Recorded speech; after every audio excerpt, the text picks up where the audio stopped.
Hello बच्चों, let's see the question. A conducting rod of length small l is moved at constant velocity v naught on two parallel conducting smooth fixed rails. तो ये आपको parallel conducting smooth fixed rails दिख रही हैं that are placed in uniform constant magnetic field B perpendicular to the plane of this rail as shown in figure. तो magnetic field कैसा है? Perpendicular है. Okay. A resistance capital R is connected between the two ends of the rail. ये R connect कर दिया. Then which of the following is R correct? A option क्या आपका? The thermal power dissipated in resistor is equal to rate of work done by the external person pulling the rod.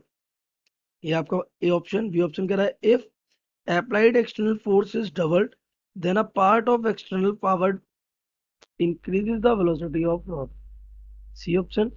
Lenz's law is not satisfied if the rod is accelerated by external force. D option. If resistance capital R is doubled, then power required to maintain the constant velocity v naught becomes half. तो ये हमारे कुछ क्या है option देखना है, ये सही है या गलत है. Let's see the key concept of this question.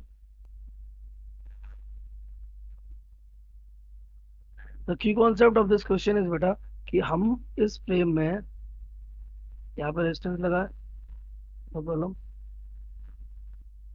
जब इस रॉड को कहा वी नॉट वेलोसिटी से इधर ट्रेवल कराएंगे तो ये मैग्नेटिक फील्ड में बेटा. तो जब ये मैग्नेटिक फील्ड में है तो इसमें क्या एक इंड्यूस्ड ईएमएफ आएगा, है ना. तो when rod is moved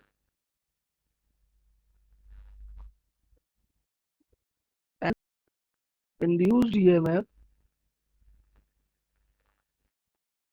is produced. अच्छा, वो इंड्यूस्ड ईएमएफ आएगा कितना? We know that EMF is given by V L V. इसको हम कौन सा ईएमएफ कहते हैं? मोशनल ईएमएफ कहते हैं. तो ये इसमें आएगा. अब जब ये मोशनल ईएमएफ आएगा तो उसकी वजह से करंट आ जाएगा यहाँ पर. That current will be, so you can say current in the rod. Current हो जाएगा I is equal to E upon R. यहाँ आर क्या है? Resistance of rod. तो ई हमारा कितना था? ई हमारा था V L V by R. ये करंट आ गया. अब ये करंट जो आया बेटा, है ना, दिस करंट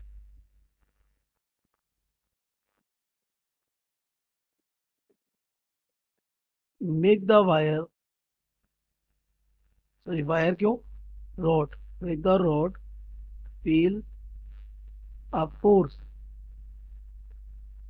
बैकवर्ड. उसको वी नोट कहाँ लेके जा रहा है?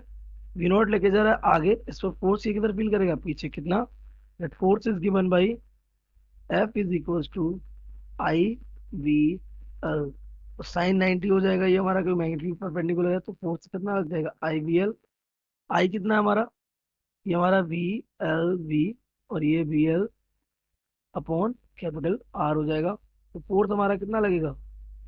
फोर्स जो उसको खींच रहा है ये हमारा हो जाएगा square L square V upon R. अच्छा, ये फोर्स कितना कर रहा है इसको? सो पीछे की तरफ लग रहा है इसके. तो टू मेंटेन कांस्टेंट वेलोसिटी कितनी? V naught. अगर ये यहाँ पे हम वी नॉट वेलोसिटी कांस्टेंट कर दें वी नॉट, देन इतना ही फोर्स हमें क्या लगाना पड़ेगा? एक्सटर्नल लगाना पड़ेगा. तो external should be F. So we can say F external is equal to हो जाएगा V square L square V upon R. ये फोर्स हमारा एक्सटर्नल है. तो हम एक्सटर्नल पावर कितनी देंगे? और power,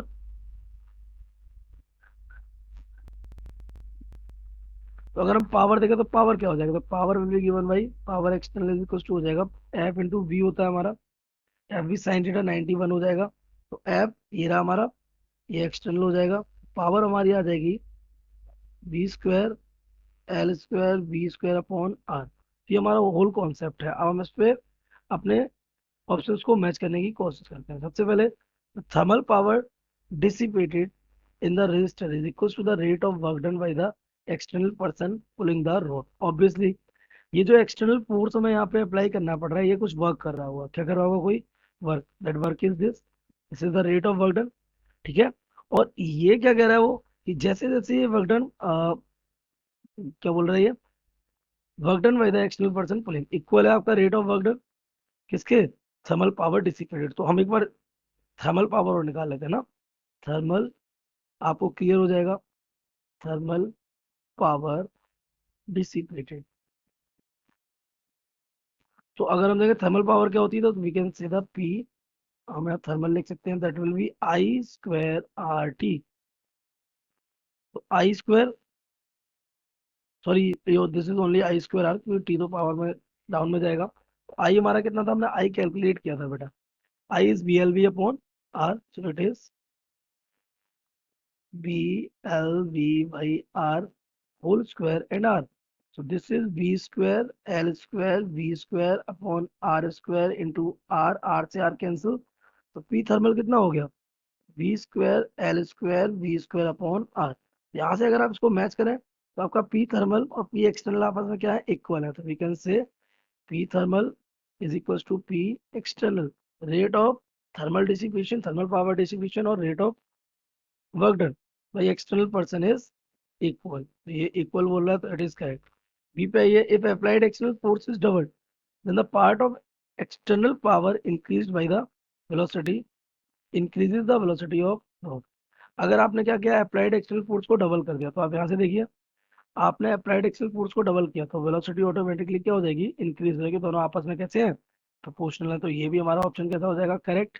C, Lenz law is not satisfied if the rod is accelerating by the external force. ये देखिए, ये यहाँ पे आपको दिख रहा है Lenz law is fully satisfied, कि जितना हम, Lenz law is about the law of conservation of energy. तो ये शो कर रहा है लॉ ऑफ कंजर्वेशन, ये कह रहा है नॉट सेटिस्फाइड, तो this is not correct. And option D, if resistance R is doubled, then the power required to maintain the constant velocity become half. The power required कहाँ रही? ये रही power required, external power. और ये कह रहा है रेजिस्टेंस क्या कर दिया? डबल। रेजिस्टेंस आपको दिख रहा है यहाँ, ये रेजिस्टेंस जब यहाँ से कितना कर दिया जाएगा? डबल कर दिया जाएगा ये। तो रेजिस्टेंस के डबल होने से पावर क्या हो जाएगी? हाफ। तो ये ऑप्शन भी हमारा क्या हो जाएगा? करेक्ट हो जाएगा। तो हम कह सकते हैं ऑप्शन, करेक्ट ऑप्शन कितने हैं हमारे? A, B and D. We can say the correct option